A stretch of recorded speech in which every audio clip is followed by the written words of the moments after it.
pradėsim pristatymą. Jo šiandien eis kalba apie knygą Naujas tu ir šventoji dvasia. Autorius Andrew Wommack.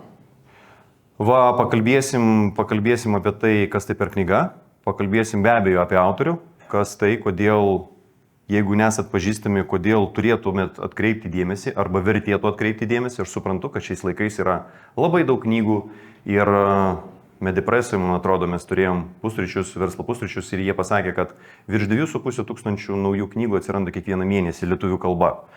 Tai srautas didžiulis ir mes turim tokį ypatingą iššūkį šiais laikais atskirti tą informaciją, kuriai iš tikrųjų skirti dėmesio, kuriai neskirti dėmesio, ir tai yra iššūkis mūsų visų.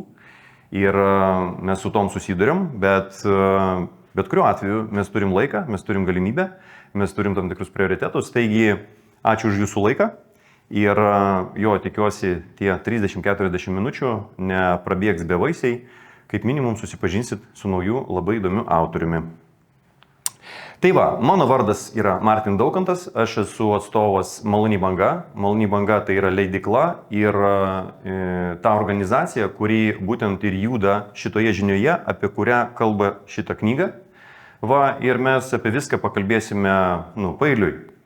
Be abejo, yra šita knyga, čia turbūt to nereikia sakyti, mes ją pristatom, jinai išversta visai neseniai, tik tai gruodžio mėnesį mes ją, galėjom pačiupinėti rankose, jinai parėjo iš spaustuvės.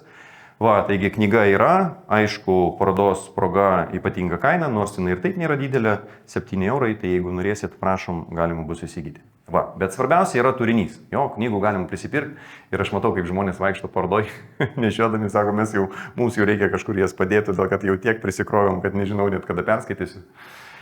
Va, knygų labai daug, bet eikim visgi prie turinio. Taigi, mes pasikalbėsim apie knygą, kas tai per knyga, būtinai pakalbėsim apie autorių, pakalbėsim apie žmogaus sandarą, va čia yra šitame stende, ir plačiau pakalbėsim apie tai, kas ta maloni banga, kodėl jinai maloni ir kodėl jinai banga.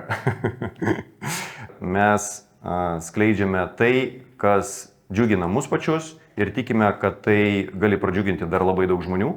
Ir būtent tą dalyką ir darom. Dėl to eikvojam savo laiką, pastangas ir visą kitą. Taigi, apie knygą. Knyga, kaip matėt, yra visai nedidelė. Ten apie 80 puslapį, netgi mažiau, 60, man atrodo. Va, ir jinai suskirstyta praktiškai į 2 dalis. Tai yra naujasis tu ir šventoji dvasia.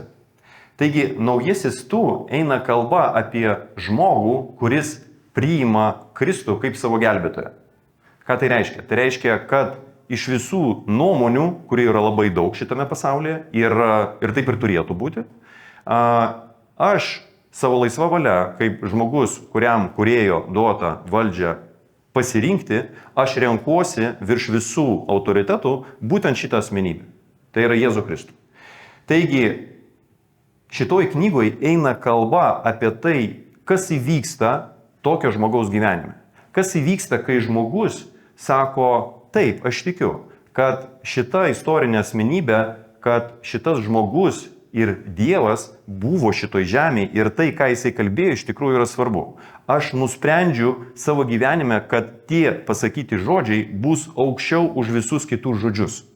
Taigi, kas įvyksta tokio žmogaus gyvenime, kas atsitinka, todėl kad mes turim visokiausių liudijimų, kažkas kalba apie labai gilias emocijas, kažkas sako, kad nieko ypatingai emocionalaus, kažkam apsiverčia visas pasaulis visiškai ir požiūris radikaliai keičiasi. Taigi labai apie tai diskusijų ir tai yra ta sfera, kur, žinot, jau fiziniai prietaisai mums nepadės. Mes negalim pridėti kažkokio ten voltmetro arba dar kažkokio fizikinio prietaiso ir pamatuoti, tai įvyko ar neįvyko. Mes galim tik matyti, kad po tam tikrų įvykių žmogaus veiksmai labai smarkiai keičiasi. Jo požiūris labai smarkiai keičiasi. Galbūt ateina tos laisvės, kurių jisai anksčiau neturėjo. Taigi aš trumpai perskaitysiu, kasgi čia parašyta kitoj pusėje. Svarbu suprasti, kas įvyko, kai savo gyvenimą priimi Jėzų, kaip savo gelbėtoją. Šis supratimas neleis priešui pavogti tavo širdyje pasėtą žodį. Išganymas yra daug daugiau, nei kada nors galėjai įsivaizduoti. Išgelbimas nėra vien nuodėmių atleidimas. Dievo akimis tai tik pradžia, priemonė tikslui pasiekti. O tikrasis tikslas tai yra draugystė.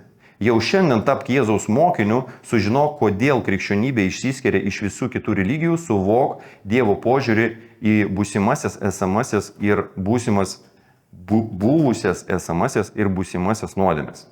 Tai va, taigi šitoj knygoj yra plačiau negu, sakykime, aš čia galiu pasakyti, jo, visgi jūs galite turėti laiko, perskaitę, čia yra daug nuorodų į šventąjį raštą, kad suprasti, apie ką eina kalba, jo, tuose raštuose, kurie parašyti prieš šimtus ir netgi prieš 1000 metų, ir padės suvokti, nes tie pakeitimai, kurie įvyksta, žinot, mūsų sielai vyksta daug visokių dalykų ir po kažkiek laiko gali pasirodyti, kad nieko neįvyko.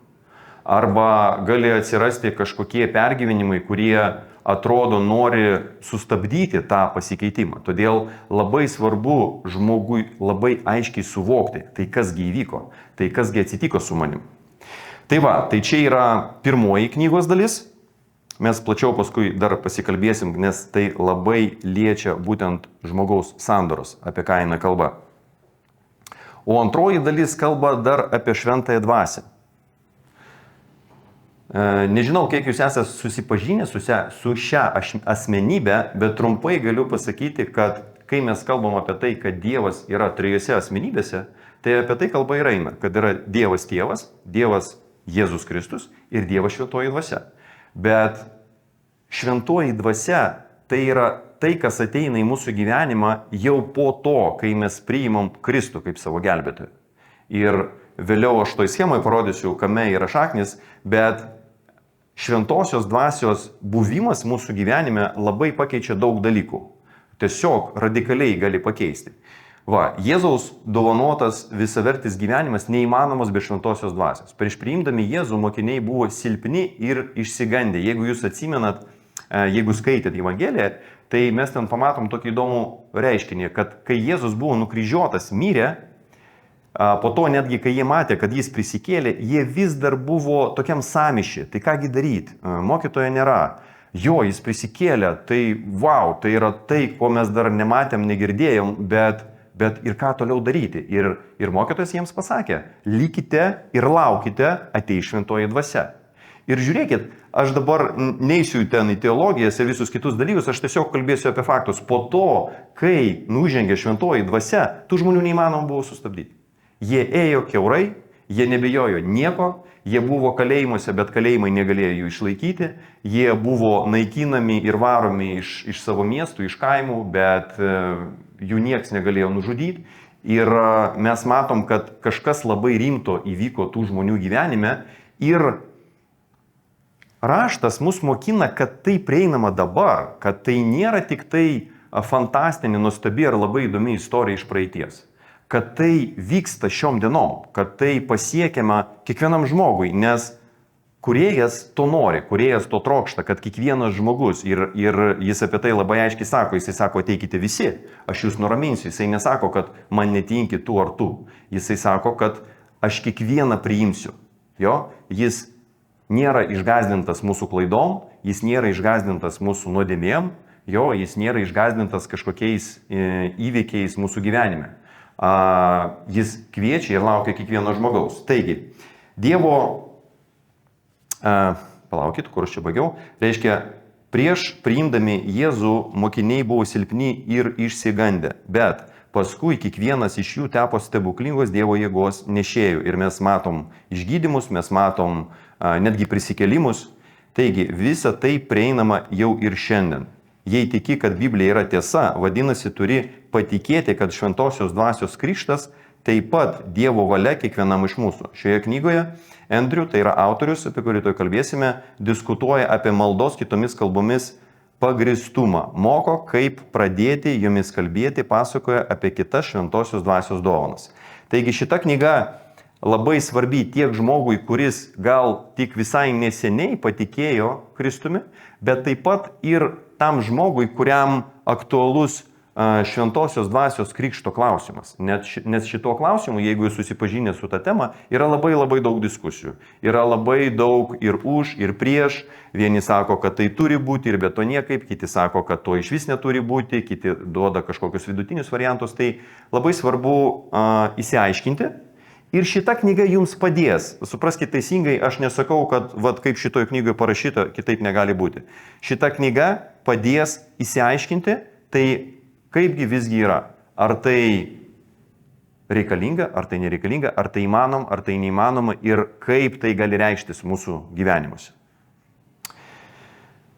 Tai va, o dabar apie autorių. Tai kasgi tas autorius, jeigu jisai nėra pažįstamas, kodėl mes turėtumėm klausyti jo nuomonę, kodėl mes turėtume skaityti tą autorių, jo, kodėl mes turėtumėm gaišti mūsų laiką.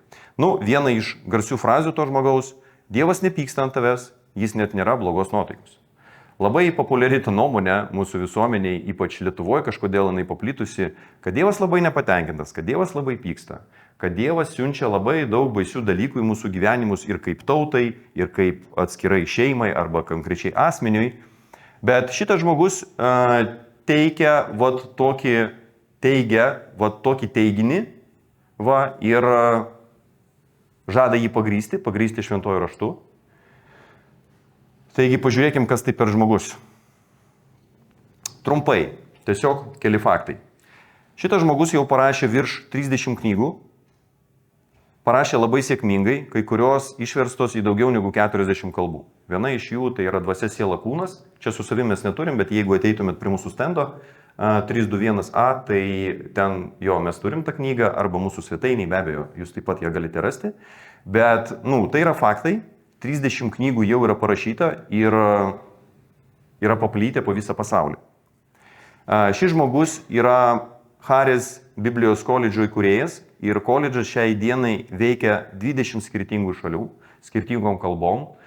Deja, kol kas nėra lietuvių kalba, bet yra lenkų kalba, yra vokiškai, yra prancūzų kalba, be abejo yra anglų kalba ir kitomis kalbomis. Taigi į tą koledžą taip pat galima įstoti, studijuoti. Ir šis žmogus jau daugiau negu pusę amžiaus ištikimai seka Kristumi.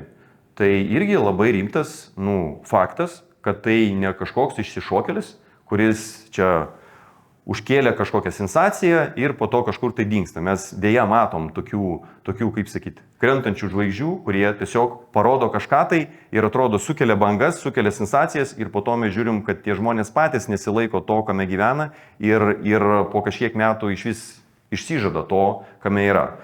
Bet galima drąsiai pristatyti tą žmogų, nes šitas žmogus 56 metus, jeigu tiksliau, jau tarnauja ir skelbia tą žinią, kurią Dievas jam parodė.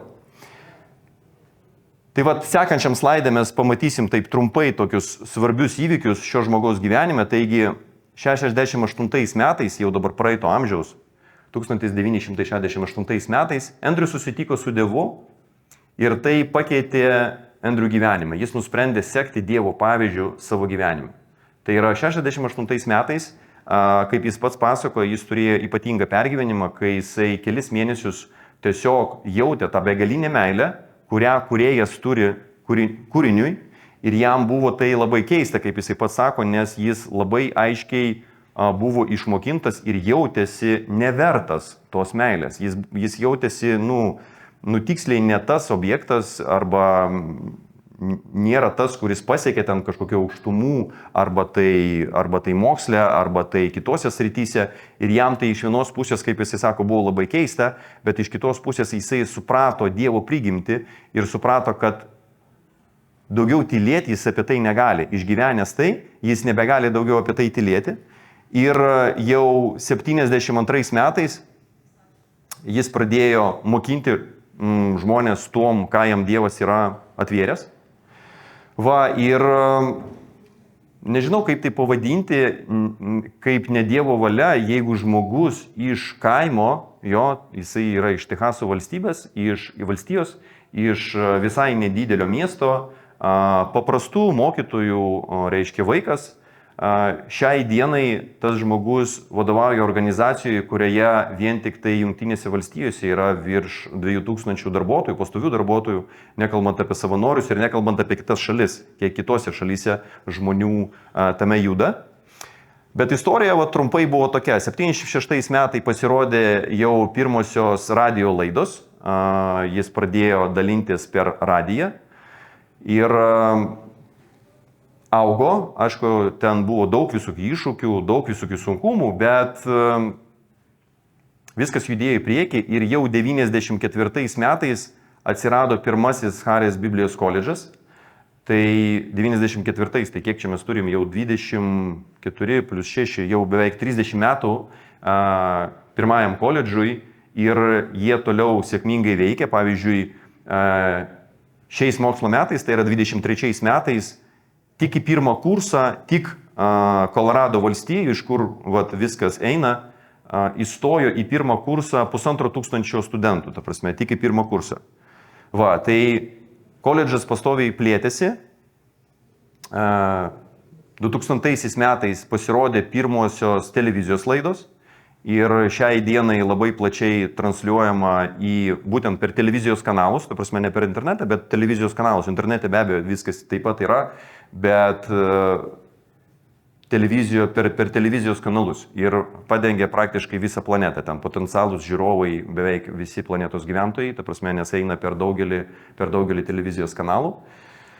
24 metais Colorado Springs statomas studentų miestelis. Čia yra, reiškia, Harės Biblijos koledžo originali svetainė, nes susiduria jau su tokia problema, kad žmonės nori atvažiuoti mokintis, nors galima mokintis neakivaizdžiai, bet tie žmonės, kurie nori atvažiuoti mokintis akivaizdžiai, net neranda nuomojamų patalpų, nes jau toks dydis, tokia įtaka, kad sunku susirasti gyvenamąjį plotą, tai buvo suprasta, kad reikia tiesiog statyti tos gyvenamosius plotus, statyti bendrabučius ir tai realiai vyksta. Galima tai netgi irgi, dabar jau šiuolaikinės technologijos leidžia netgi tai matyti online. Tai tiesiog matome, kad 68 metais įvykęs tas ypatingas susidūrimas su savo kūrėju pakeitė jo pačio ir daugelio žmonių gyvenimus ir pakeitė į labai gerą kryptim, nes yra labai daug liudijimų. Toj pačioj svetainėje jūs galite rasti nemažai nufilmuotų liudijimų, kur žmonės pasakoja apie savo gyvenimo pasikeitimą, pasakoja apie tai, kas įvyko jų gyvenime. Taigi, toks autorius, šitos knygos. Tų knygų, kaip sakiau, yra daugiau, virš 30. Lietuvių kalboje yra 7 knygos lietuvių kalba. O jeigu jums prieinamos kitos kalbos, tai be abejo jūs galite atrasti ir daugiau knygų. Tai dabar trumpai apie žmogaus sandorą. Kodėl apie žmogaus sandorą? Nes tai labai liečia šitą knygą, apie kurią mes šiandien ir kalbam, Naujasis tu ir Šventoji dvasia. Nes mes iš rašto, aš dabar atkreipsiu jūsų dėmesį į stendą, matome, kad žmogus susideda iš 3 dalių. Dažnas dalykas, ta prasme, dėl kūno nesukom ginčytis nereikia, jo mes fizinėm akim matom kiekvienos savo ir svetimą kūną. Dėl sielos taip pat mes suprantam, kad mes turim sąžinę, kad mes turim protą, kad mes turim emocijas, mes turim valią. Bet labai svarbu suvokti, kad kiekvienas žmogus turi ir dvasią. Kiekvienas žmogus susideda iš šitų 3 komponentų. Ir kada įvyksta tas gimimas, apie kurį mes kalbėjom, gimimas iš aukšto, atsivertimas kiti vadina, jo radikalus pasikeitimas, viskas įvyksta būtent dvasiniai plotmei.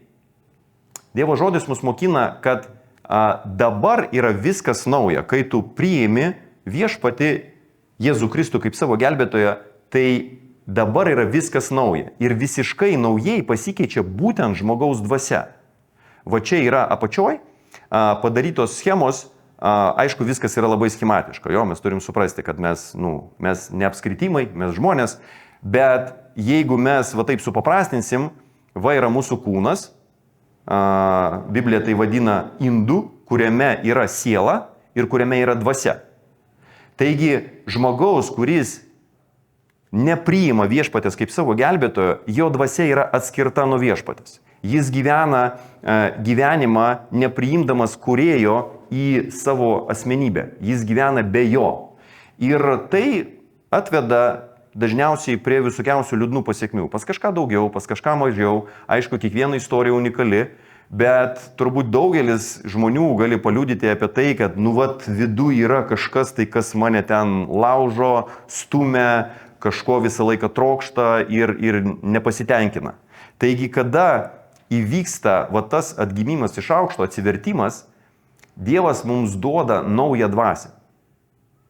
Raštas sako, kad kas iš kūno gimsta kūnas, kas iš dvasios gimsta dvasia. Reiškia, iš dvasios dvasia, iš kūno kūnas.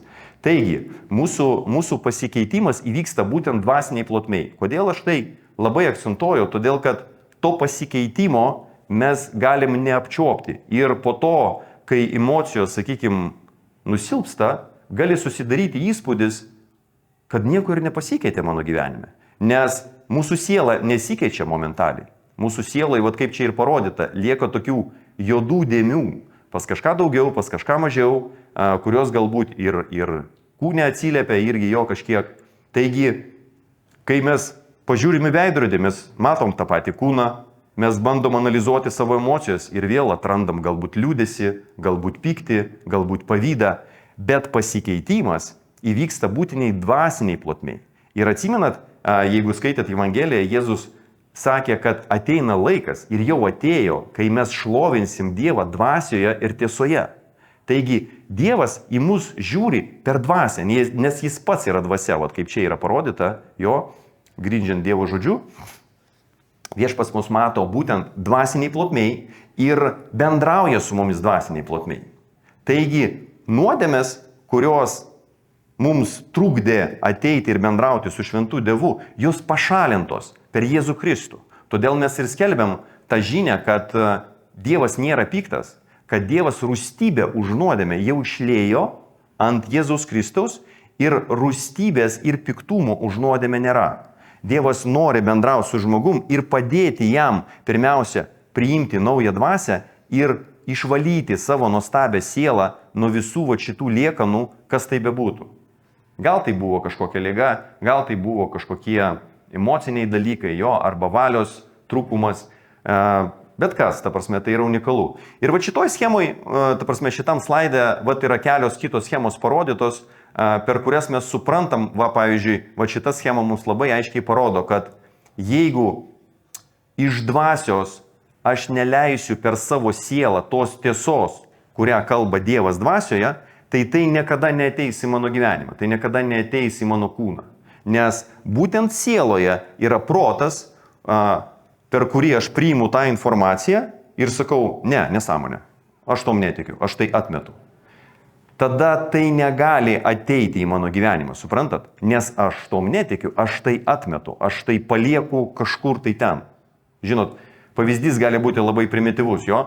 Mes esam Litexpo parodoj ir čia yra daug nuostabių dalykų, daug nuostabių eventų, daug nuostabių susitikimų. Ir jūs galit pasakyti, paskambinti savo draugui, sakyti, atvažiuok į Litexpo, čia taip fainiai. Jis sakys, nesąmonė, netikiu. Ir jis neatvažiuos. Ir jis nepamatys viso to. Ir jis neišgyvens viso to. O ar paroda vyksta? Vyksta, jinai yra.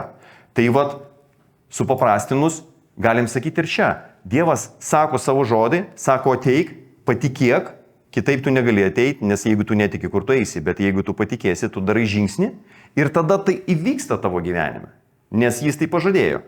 Bet tai turi pereiti per mūsų sielą. Tai mes turime sutikti savo laisvą valią, kuri taip pat yra mūsų sieloje. Siela, kaip čia parodyta, jinai apgaubia dvasią ir tiesioginio ryšio tarp kūno ir dvasios jo nėra.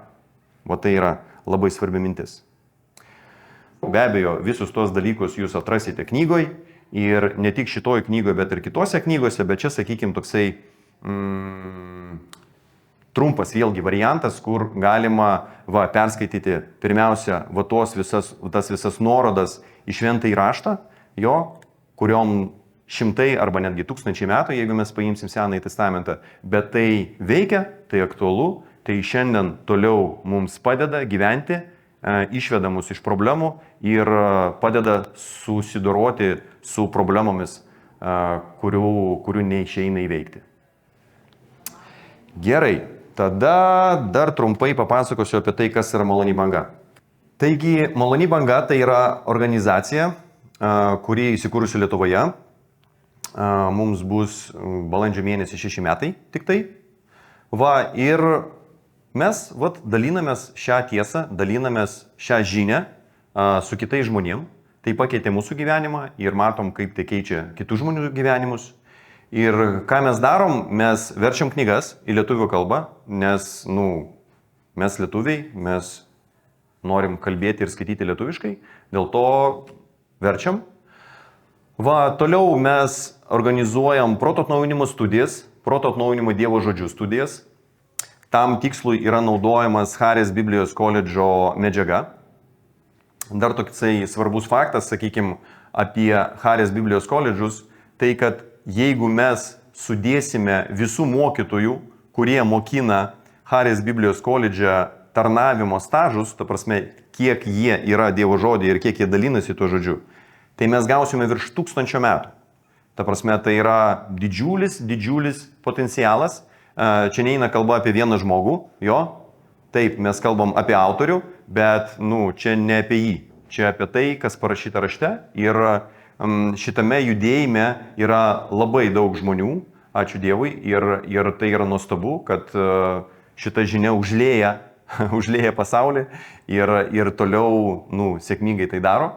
Taigi mes kviečiam į proto atnaujinimo studijas lietuvių kalba. Taip pat, aišku, mes kviečiame Harės Bible College, bet kol kas lietuvių kalba tai neprieinama, bet prieinama daugeliu kitų kalbų. Jeigu jūs galite, suprantat kitas kalbas, tai labai tikėtina, kad tarp tų kalbų bus jau vienas iš Harės Biblijos koledžų.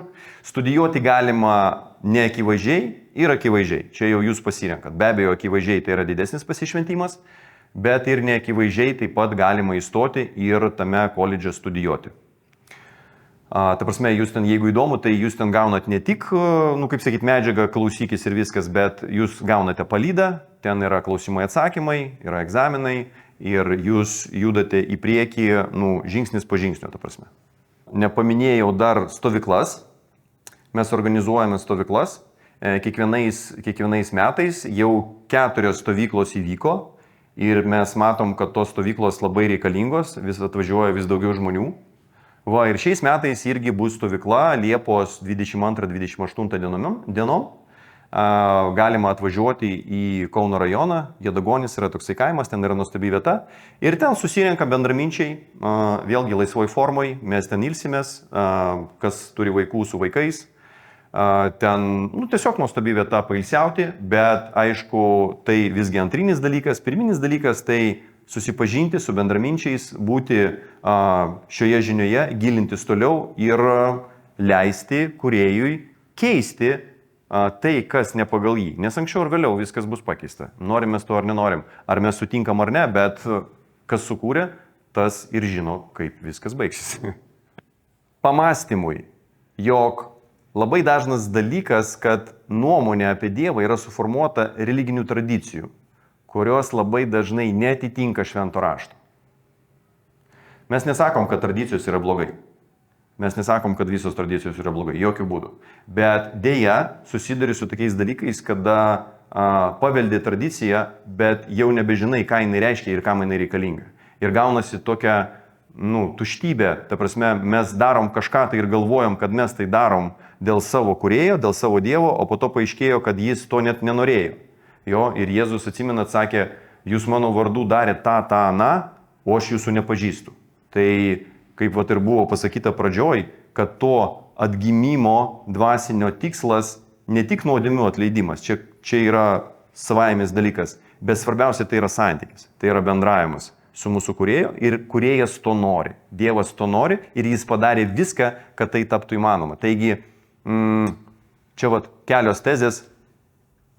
Pavyzdžiui, kad religija atėjo per žmogų, tai yra per Mozę. Malonė ir tiesa atėjo per Jėzų Kristų, tai yra per Dievą.